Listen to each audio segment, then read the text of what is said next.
अब लोगों को सिद्ध करना, हमें बताना पड़ेगा कि हम वोटर हैं या नहीं है। और एक गरीब आदमी के लिए बहुत मुश्किल काम है कि वो तमाम जो प्रमाण पत्र है वो इकट्ठे कर पाए, तमाम दस्तावेज इकट्ठे कर पाए। तो निश्चित तौर पे बिहार में जो वोटों की कटौती हो रही है, उस कटौती से सीधा सीधा बीजेपी को फ़ायदा मिलने जा रहा है। चलो, नौकरियां सरकारी हैं और 95% नौकरियां प्राइवेट हैं, और उन प्राइवेट नौकरियों में भी अभी दलित पिछड़ों को अधिकार दिलवाना है।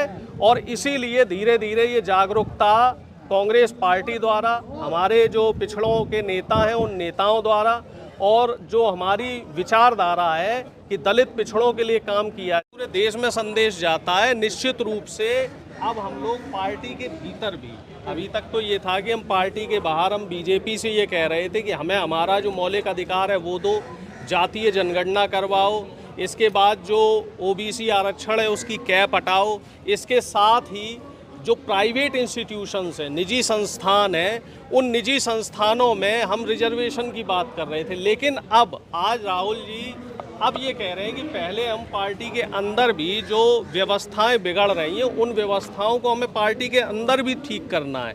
क्योंकि जब तक बीमारी, घर की बीमारी हम ठीक नहीं कर पाएंगे, तब तक बाहर की बीमारी हम कैसे ठीक करेंगे। और इसमें जो एक अभी राज्यसभा में आपने देखा होगा 2-3 दिन से कुछ हलचल चल रही है। राज्यसभा के जो सभापति थे धनखड़ जी, उनका जो इस्तीफा हुआ है, तो वो कहीं ना कहीं एक उथल पुथल मचा रहा है कि एक पिछड़ी जाति का जो उपसभापति था, हालांकि वो विपक्ष की आवाज़ दबाते रहे हैं, विपक्ष को उन्होंने कभी बोलने का मौका नहीं दिया। लेकिन आप देखिए, इस्तीफा साजिशन बीजेपी ने जो लिया है वो किसका इस्तीफा लिया, कि एक जो जाट समाज से आते हैं नेता हैं, और बीजेपी की नीति यही रहती है। बीजेपी की कथनी और करनी में अंतर रहा है। कांग्रेस तो लगातार धनखड़ जी का नहीं, हम इस्तीफा मांगते रहे, बिल्कुल इस्तीफा मांगते रहे, लेकिन जिस तरीके से उनका इस्तीफा हुआ, हमें उस तरीके पे आपत्ति है। इस्तीफा होता, बाद में उनकी फेयरवेल भी होनी चाहिए थी। और जो कारण दिए गए हैं कि स्वास्थ्य कारणों से जो इस्तीफा हुआ है, जो कारण दिए गए हैं कि कारण स्वास्थ्य कारणों से जो इस्तीफा हुआ है, तो वो अपने आप में एक संशय का विषय है। भाई, दावत हमें नहीं चाहिए, कम से कम जो बुजुर्ग आदमी थे उनको तो दावत मिल जाती, उनको तो ससम्मान विदा किया जाता। और ये एक संसद की नहीं, पूरे देश में परंपरा है। धनखड़ जी आपकी आवाज दबाते रहे हमेशा। देखिए, ऐसा है, वो एक अलग प्रश्न है। देखिए, जब सत्ता पक्ष हमारी आवाज दबाएगा तो हम उसके लिए मुखर होकर सरकार से सवाल करेंगे। लेकिन जिस तरीके से उनकी आवाज दबा दी गई है, तो वो अपने आप में एक बहुत बड़ा सवालिया निशान लेके आ रहा है कि बीजेपी नहीं, प्यार नहीं आ रहा, हमें किसी से प्यार नहीं आ रहा। हम बात कर रहे हैं संविधान की और संवैधानिक तरीके की, कि जो संवैधानिक तरीके से धनखड़ साहब को हटाना चाहिए था, उस तरीके से नहीं हटाया गया। उनसे खाली कागज पे इस्तीफा ले लिया गया और उनका इस्तीफा स्वीकार कर दिया गया। और उसके बाद जैसे कॉरपोरेट कल्चर में होता है कि अगले दिन दफ्तर में मत घुसने दो, तो वही सिस्टम उनके साथ कर दिया गया कि साहब अब इन्हें दफ्तर में मत घुसने दो।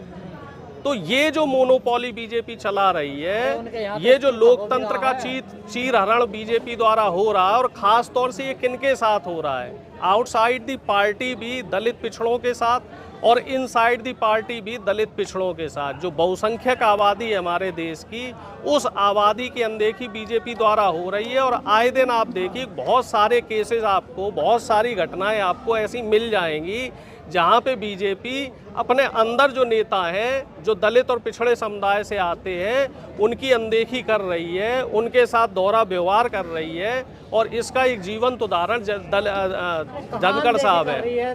27-28 मंत्री बना रखे हैं, कैबिनेट मंत्री, लेकिन हाँ, बिल्कुल मंत्री बना रखे हैं, लेकिन मंत्री जो है वो सिर्फ रबर स्टाम्प है, वो डमी है। उनके पास ताकत कितनी दे रखी है, उनको ताकत देखिए ना। राष्ट्रपति महामहिम राष्ट्रपति जी है, लेकिन कहीं भी जहां राष्ट्रपति जी को होना चाहिए, क्या उन जगह राष्ट्रपति जी को बुलाया जाता है? यही हिसाब है, मल्लिकार्जुन खड़गे कहाँ बोलने देते हैं? देखिए, उनका माइक भी बंद हो जाता है। कब बंद हो गया साहब? अभी देखो, खड़गे साहब बोल रहे हैं, अभी हमारे यहाँ खड़गे साहब बोल रहे हैं, और फिर जो कार्यक्रम का शुरुआत है वो खड़गे जी ने की है। और खड़गे जी बहुत वरिष्ठ नेता हैं। आपके नेता राहुल गांधी, हमारे अध्यक्ष हैं मल्लिकार्जुन खड़गे जी। हमारे अध्यक्ष हैं मल्लिकार्जुन खड़गे जी और नेता विपक्ष है लोकसभा के राहुल गांधी जी। तो निश्चित तौर पे जो अध्यक्ष होता है तो उस अध्यक्ष की अध्यक्षता में ही पूरी पार्टी आंदोलन करती है। बीजेपी कह रही है राहुल गांधी जेल जाएंगे। बिल्कुल, जेल जाने से राहुल जी कब डरे हैं? राहुल जी ना पहले डरे थे जेल जाने से, ना राहुल जी अब डरेंगे जेल जाने से। ये डरने वाले लोग जो है वो बीजेपी में है, जो माफी मांगने वाले लोग हैं वो बीजेपी और आरएसएस में है, जो लिखित में माफीनामा देने वाले लोग हैं वो संघ में हैं। और निश्चित तौर पे अभी जो बड़ा सवाल ये है कि संघ और भाजपा के बीच में रसाकसी चल रही है और इसी रसाकसी का नतीजा है कि इस समय प्रधानमंत्री विदेश यात्रा पे है, संसद का सत्र चल रहा है, तमाम अहम सवालों पे चर्चा होनी है, लेकिन प्रधानमंत्री उस चर्चा का जवाब न देते हुए विदेश यात्रा में तल्लीन है। और यहाँ पर जो मंत्री हैं, जब उद्घाटन करने की बात आती है तो उद्घाटन मंत्री लोग करते हैं और जब सवालों का जवाब देने की बात आती है तो सवालों के जवाब उन मंत्रियों से लिए जाते हैं। प्रधानमंत्री जी अभी तक अपनी जवाबदेही तय नहीं कर पाए हैं, तो ये अपने आप में एक बड़ा सवाल है। क्या वजह इतना बड़ा ओबीसी का सम्मेलन पहली बार हो रहा कांग्रेस में, आके इतने दिन क्यों लगे? तो इस बात से भी आप लोगों को तकलीफ है, देर आए दुरुस्त आए, बड़ा सम्मेलन हो रहा है और पूरे देश भर से हजारों की संख्या में लोग आए हैं। और अब जो पिछड़ा समाज है, जो दलित समाज है, वो जागरूक हो रहा है और एकजुट हो रहा है। अभी तक हम लोग जातियों में बंटे हुए थे, जो बीजेपी जातियों में बांटने का काम कर रही थी, उस स्ट्रेटजी से नुकसान हो रहा था। तो जो पिछड़ा समाज है, दलित पिछड़ों पे भरोसा है, जो अपना उसका देखिए जो इस देश का बहुसंख्यक आबादी है, जिसको अब तक जो मौलिक अधिकार मिलने चाहिए थे नहीं मिले हैं। जैसे हम बात करें सुप्रीम कोर्ट की, तो सुप्रीम कोर्ट में अभी भी हमारे उतने जज नहीं है जो होने चाहिए, या फिर हम कह सकते हैं ना के बराबर है। जो मीडिया है, मीडिया के जो मालिक हैं, तमाम जो मीडिया है उसके मालिक अभी दलित पिछड़े नहीं हैं। तो जब तक मीडिया के मालिक दलित पिछड़े नहीं बनेंगे तब तक ये संघर्ष चलेगा।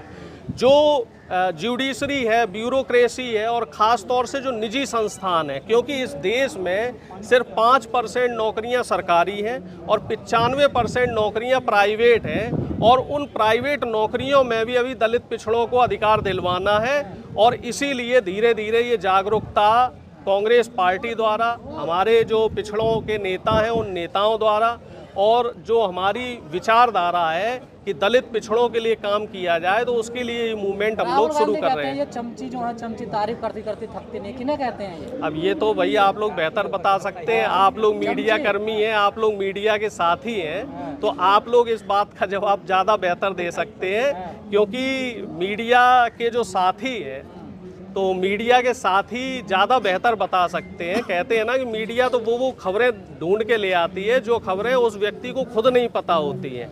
तो ये लोग आप बेहतर बता पाएंगे कि राहुल जी ने किसकी तरफ इशारा किया। बिहार में बड़ा बवाल चल रहा है, चुनाव का बायकॉट की भी बात हो रही है। देखिए, बिहार में निश्चित तौर पे लोकतंत्र की हत्या की जा रही है इतने कम समय में, जिस तरीके से। अब देखिए कितने दुर्भाग्य की बात है कि लोगों को बताना पड़ेगा कि हम यहाँ के वोटर हैं या नहीं। सरकार ने अपने जिम्मेदारी से पल्ला झाड़ लिया, सरकार कुछ नहीं बताएगी कि आपको सिद्ध करना है। अब लोगों को सिद्ध करना, हमें बताना पड़ेगा कि हम वोटर हैं या नहीं है। और एक गरीब आदमी के लिए बहुत मुश्किल काम है कि वो तमाम जो प्रमाण पत्र है वो इकट्ठे कर पाए, तमाम दस्तावेज इकट्ठे कर पाए।